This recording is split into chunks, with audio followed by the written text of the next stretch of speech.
Muito boa noite, amigos e amigas do Oração Ação.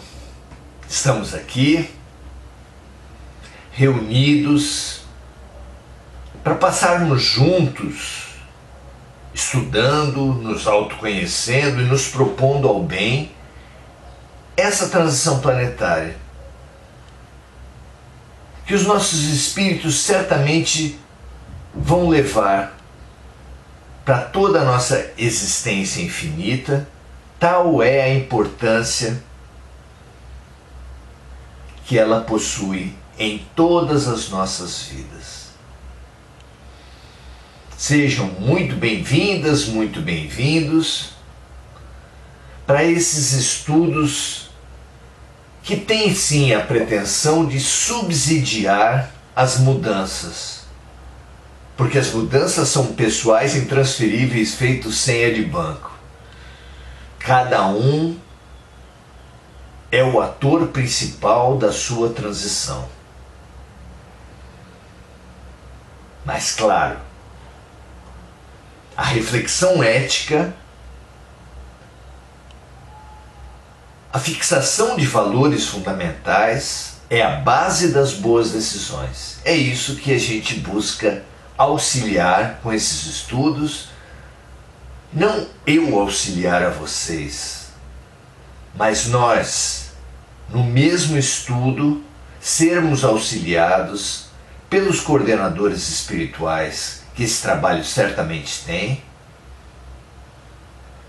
e aos quais nós somos muito gratos. Estamos estudando o capítulo 12 de O Livro dos Espíritos de Allan Kardec, capítulo 12, que tem por título A Perfeição Moral.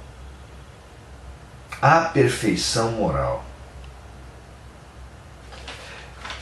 Já estudamos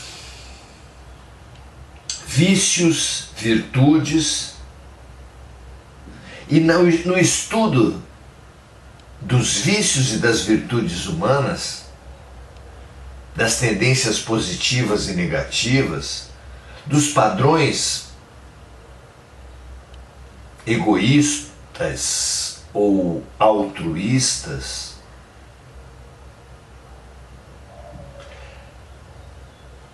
os espíritos procuraram deixar claro o critério do desinteresse e do interesse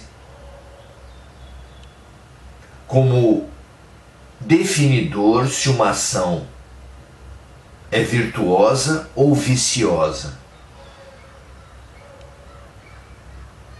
Hoje, Kardec aprofunda o estudo sobre a relatividade entre o bem e o mal, entre o interesse e o desinteresse. Ele levanta questões relativas a um desinteresse aparente, a um desinteresse interesseiro. Vamos lá? Questão 896, ele questiona assim: existem pessoas desinteressadas e sem discernimento que esbanjam seus bens sem proveito real para ninguém. É o fenômeno da prodigalidade descompromissada com o bem, que é tão interessante de estudar. Então, pessoas que esbanjam seus bens sem proveito real para ninguém por falta de um uso criterioso. Essas pessoas possuem algum mérito? Os espíritos respondem: essas pessoas têm o mérito do desinteresse, mas não o do bem que poderiam fazer.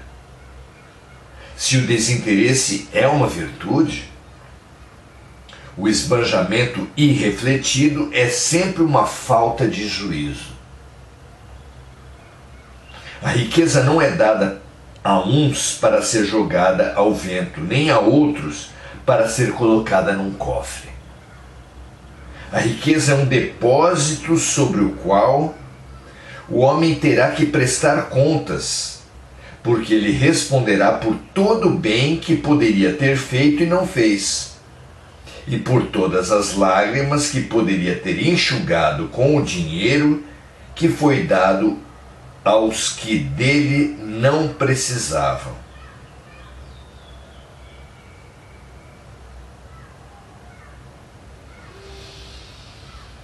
Vejam que responsabilidade é sobre cada riqueza que nós temos. Aqui o dinheiro é um símbolo, porque nós temos outras riquezas, riquezas de talentos, de inteligência, de poderes, de fama, de influência sobre outros. A riqueza da beleza.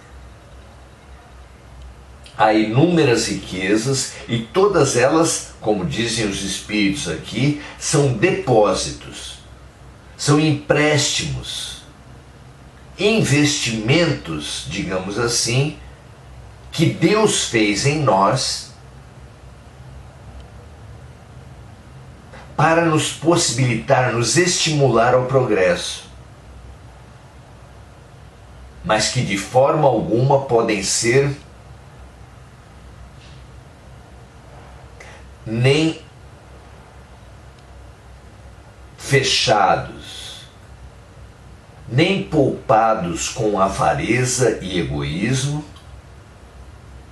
nem esbanjados com prodigalidade e irresponsabilidade. Questão 897. Merece ser reprovado aquele que faz o bem sem visar qualquer recompensa na terra, apenas na esperança de que esse bem lhe seja levado em conta na outra vida, onde espera que lá sua posição seja melhor? Esse pensamento não prejudica o seu progresso? A resposta dos espíritos é curta. O bem deve ser feito apenas por caridade, ou seja, com desinteresse. Com desinteresse. Questão 897A. Entretanto, todos têm o desejo muito natural de progredir para sair do estado aflitivo em que se encontram nessa vida. Os próprios espíritos nos ensinam a praticar o bem com esse objetivo. Será errado pensar que ao praticar o bem podemos esperar uma situação melhor do que aquela que possuímos na Terra? Certamente que não, respondem os espíritos. Aquele que faz o bem sem segundas intenções e pelo único prazer de ser agradável a Deus e ao seu próximo, que sofre, já se encontra num certo grau de progresso que lhe permitirá alcançar a felicidade muito mais depressa do que o seu irmão que faz o bem calculando o benefício que terá e não por um impulso natural do seu coração.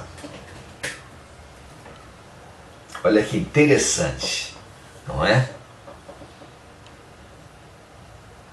Então aquele que almeja, com a prática do bem, ter uma posição melhor após a morte,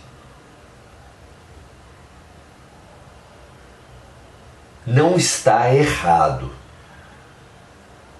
Mas os espíritos colocam como a real virtude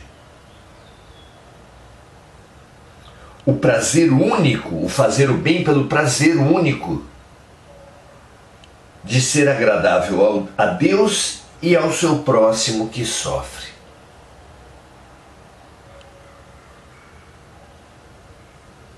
Como todo processo de mudança, como todo processo pedagógico, não há mudanças abruptas da imperfeição para a perfeição,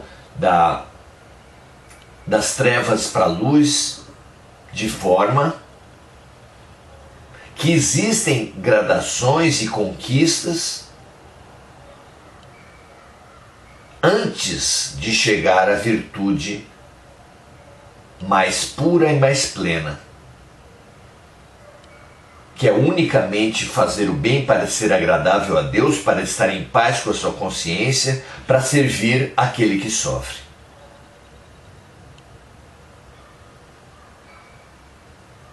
Fazer o bem, prevendo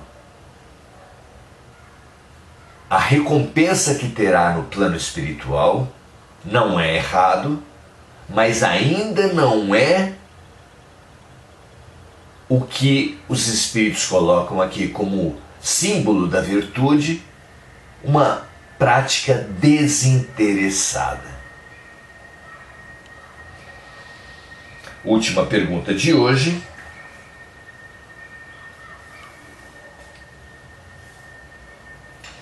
(897b). Não há aqui uma distinção a ser feita entre o bem que se pode fazer ao próximo e o esforço que se faz para corrigir os seus próprios defeitos? Compreendemos, pergunta Kardec, que seja pouco meritório fazer o bem pensando em receber benefícios na outra vida. Mas o fato de um homem se melhorar vencendo as suas paixões e corrigindo o seu caráter, com o propósito de se aproximar dos bons espíritos e de se elevar, constitui igualmente sinal de inferioridade? Não, claro que não, respondem os espíritos. Quando dizemos fazer o bem, queremos dizer ser caridoso. Aquele que calcula o que cada uma de suas boas ações pode lhe render em vida futura, assim como na vida terrena, age como um egoísta. Mas não existe nenhum egoísmo em o homem querer se melhorar para se aproximar de Deus, porque esse é o objetivo que todos devem perseguir. Reflexões interessantes, estimulantes. Vejam vocês se será verdade que praticando o bem nós nos melhoramos.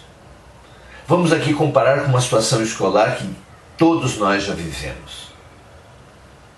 Vamos imaginar que numa certa sala, na aula de uma certa matéria, 2 alunos se destaquem como possuindo um nível 8 de capacidade para aquela matéria, perante uma classe que tem nível 4, 3.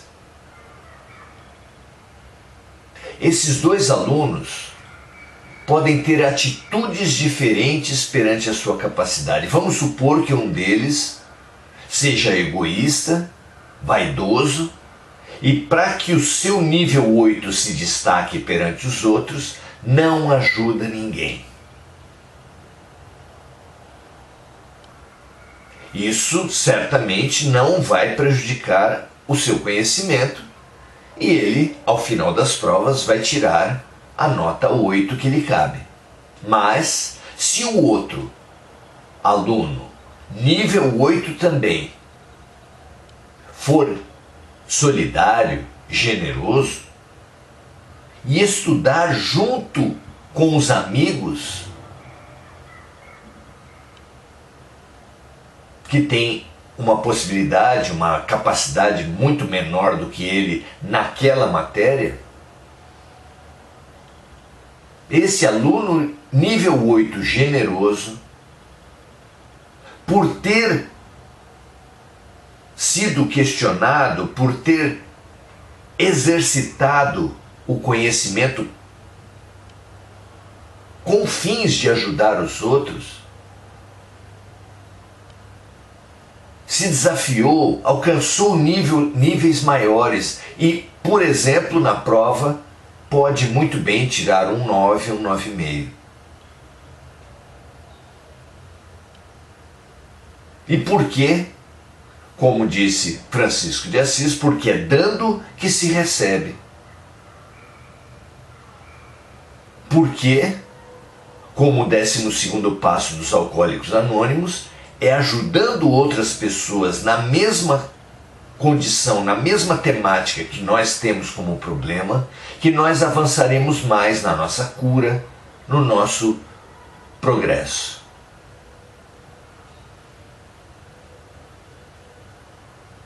Não é interessante isso? Utilizar os nossos dons para bem geral é a receita deixada por Jesus para a evolução. O maior será aquele que mais servir. Eu estou perante vós como aquele que serve.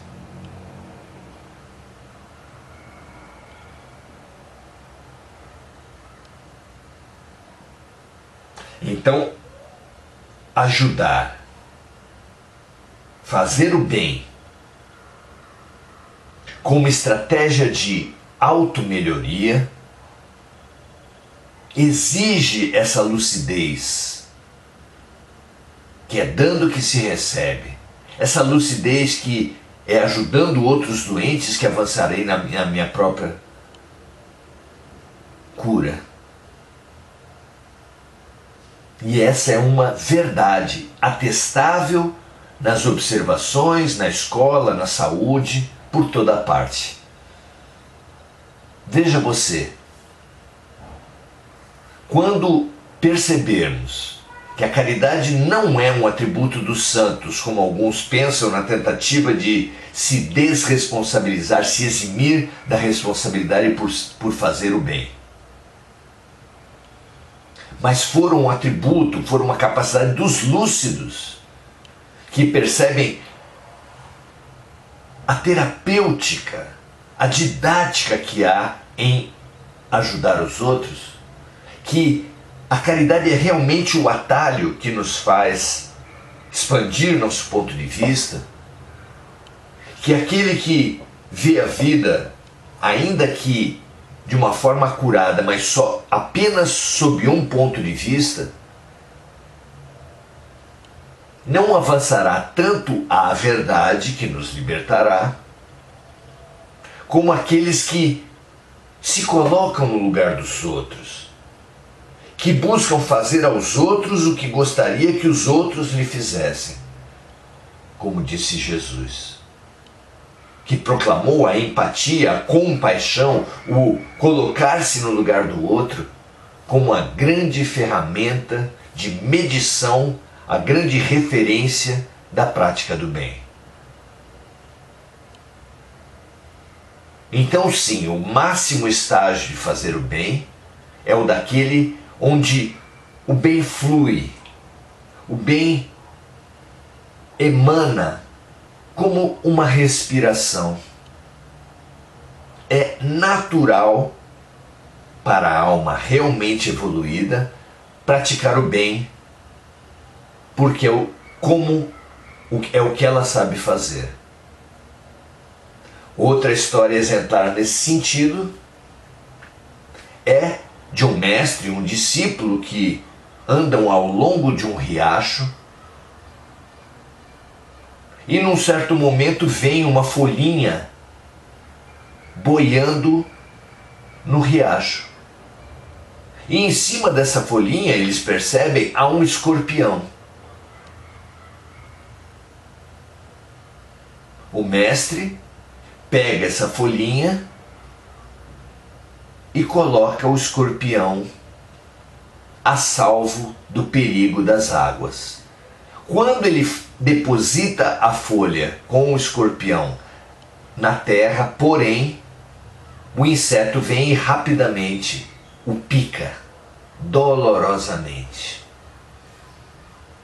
Aquela situação é execrada pelo discípulo como um exemplo de ingratidão, mas o mestre está calmo e impassível e diz ao discípulo que é da natureza daquele animal fazer aquilo. Não é que ele seja propriamente do mal, mas no estágio em que está, aquele princípio espiritual só poderia fazer isso. Não é ingratidão, é apenas da natureza daquele estágio. E aí o discípulo se indigna contra o mestre. Ele estava indignado contra o escorpião e passou a estar indignado com o mestre. Mestre, então se o senhor sabia disso, por que o tirou do rio? E o mestre disse, porque é da minha natureza fazer o bem. Mesmo que nos prejudique, mesmo que nós soframos, devemos buscar o que é melhor para todos, sabendo que o que é melhor para o outro será também melhor para nós a médio prazo, mesmo que no curtíssimo prazo nos prejudique em alguma coisa. Que essa descoberta oriente nossos dias. Que essa lucidez estimule os nossos atos. Porque há um nível de egoísmo absoluto. Há um nível de hipocrisia que ainda está nos estágios mais primitivos, onde o ser aparenta virtudes apenas para ganhar prestígio na sua comunidade. Há um nível um pouco mais avançado, onde a criatura faz o bem desinteressada dos seus bens materiais, mas ainda desperdiçando os seus recursos. Há um nível mais avançado, conforme estudamos hoje, onde a criatura faz o bem buscando uma posição melhor na vida futura, no plano espiritual. Tudo isso ainda está no campo do interesse, da inconsequência, da imaturidade. É natural que hajamos assim porque somos imaturos. Mas somos imaturos de um tipo que, diferentemente dos escorpiões, podemos estudar, nos preparar, questionar e com isso acelerar o nosso processo. Porque, repetimos a mensagem dos Espíritos, a verdadeira virtude é daquele que busca pela virtude a sua própria melhoria e exemplificando a melhoria dos outros. A verdadeira virtude é, no limite máximo, daquele que emana, daquele que não consegue ser diferente, daquele que a virtude e o bem já foram expressas na sua própria natureza. Veja se isso lhe é útil. Veja as motivações da sua prática do bem. Motive-se a mais práticas do bem e a cada vez práticas mais desinteressadas ou interessadas principalmente na sua própria melhoria, eventualmente na melhoria dos outros através do bom exemplo. Que assim seja. Avancemos ao bem, à prática do bem, que é a síntese da virtude realmente, efetivamente conquistada. Já não basta mais ser bonzinho. Não basta mais saber o que é certo. Nesse momento das nossas vidas, precisamos todos nos conclamar à prática do que é certo. Nem todo aquele que disser Senhor, Senhor entrará no reino dos céus, mas certamente aquele que fizer a vontade do meu Pai, do nosso Pai, que está nos céus. Graças a Deus, muito bom termos essas informações e essa lucidez. Avelino Carvalho, Rosane Bastos, Sueli Duque, Sandra Regina Linhares da Silva, Lúcia Galvão, Heloína Gomes, todos dando o seu boa noite, nos saudando mutuamente nessa confraternização que é nos fazermos irmãos uns dos outros. E também prestarmos serviço, como não? Mônica Silva, sempre lembrando de amigos encarnados e desencarnados, vibrando pela paz mundial, pelas vítimas dos desastres climáticos, o que faz de nós, o que faz desse nosso momento um vulcão de luz que entrelaça as luzes geradas em cada um numa boa intenção, numa emanação de amor para toda a humanidade, para todos os reinos da criação. Que assim seja para todos nós. Multipliquemos o bem também compartilhando esse vídeo, se você entender que ele pode estimular as pessoas a fazer o bem, a rever o próprio bem, a aprimorar o bem rumo a um bem desinteressado.